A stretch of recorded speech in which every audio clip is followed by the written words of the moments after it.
8ই March আন্তর্জাতিক নারী দিবস আমরা সবাই জানি। তা আগামীকাল সেই শুভ দিনটি। তা আজকে 7ই মার্চ আমরা রাজ্য মহিলা কমিশনের বর্তমান বোর্ড টিমরা একটা উদ্যোগ গ্রহণ করেছি যে এই কমিশন নির্মিত হওয়ার পর থেকে যাদের তত্ত্বাবধানে দীর্ঘদিন ধরে কমিশন চলছিল, যাদের অক্লান্ত পরিশ্রম ছিল এবং যারা নিষ্ঠার সঙ্গে এই মহিলা কমিশনে কাজ করেছেন, এখানে আপনারা অবশ্যই দেখতে পাচ্ছেন আমাদের মধ্যে অনেকেই এসে উপস্থিত হয়েছেন, আরও অনেকজন আসবে।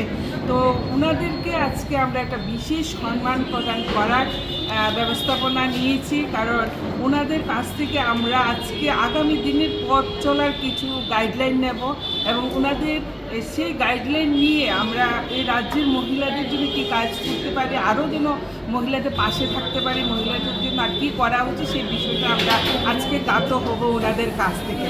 এবং ওনাদের হাত ধরে আজকে আমাদের রাজ্যের 10 জন স্টাফিং মহিলা, যে মহিলারা বাজারে মাছ বিক্রি করছেন, যে মহিলারা অটো চালাচ্ছেন, যে মহিলারা ইট ভেঙে তার পরিবারকে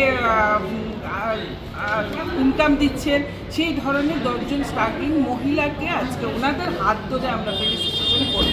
তা আন্তর্জাতিক যে নারী দিবস, সেই নারী দিবস এবার আমরা সবাই জানি 7 দিন ব্যাপী একটা কর্মসূচি গ্রহণ করা হয়েছে রাজ্য সরকারের পক্ষ থেকে এবং আমরাও সেই কর্মসূচি গ্রহণ করেছি। 7 দিন ধরে আমাদের বিভিন্ন প্রোগ্রাম চলছে।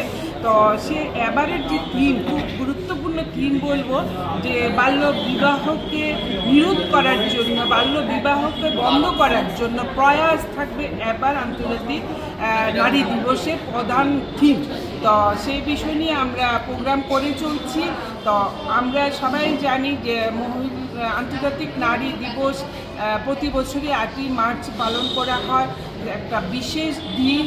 কারণ আমরা যে জ্ঞাত আছি যে নারী আন্দোলনের, বিভিন্ন নারী আন্দোলনের রূপরেখা থেকে এই দিনটি মর্যাদা পেয়েছে। তাই আগামী দিন যেন আর কোনো নারীকে কাঁদতে না হয়, আর কোনো নারীকে অত্যাচারিত না হতে হয়, আর কোনো নারীকে নিপীড়িত না হতে হয়, আর কোনো নারীকে দর্শিত হতে না হয়, সেই প্রয়াসকে সামনে রেখে আমরা কাজ করব আর এবং সবার প্রতি আহ্বান রাখব।